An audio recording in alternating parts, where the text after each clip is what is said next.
खरगोश और कछुआ। एक घने और हरे भरे जंगल में खरगोश, जिसका नाम तेजू था, अपनी तेज रफ्तार के लिए मशहूर था।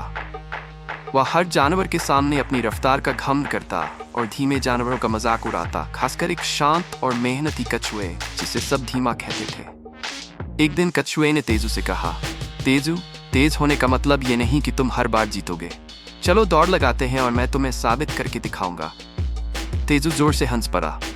तुम मुझसे दौड़ लगाओगे? ये अब तक का सबसे मजेदार मजाक है। लेकिन तेजू को चुनौतियां पसंद थीं और उसे पूरा भरोसा था कि वह जीत जाएगा। जंगल के सभी जानवर इस अनोखी दौड़ को देखने के लिए इकट्ठा हो गए। दौड़ शुरू हुई। तेजू बिजली की तरह दौड़ा और कछुए को बहुत पीछे छोड़ दिया। उसे अपने जीतने का पूरा यकीन था, इसलिए वह एक पेड़ की छांव में आराम करने के लिए रुक गया।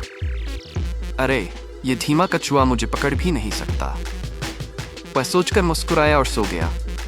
उधर कछुआ बिना रुके धीरे धीरे अपनी चाल से आगे बढ़ता रहा। उसने पीछे मुड़कर नहीं देखा और न ही अपनी गति कम की।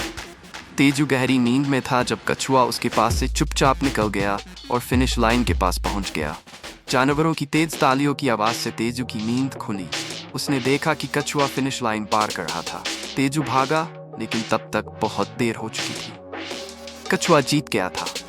तेजू को बहुत शर्मिंदगी हुई और वह सिर झुकाकर खड़ा हो गया।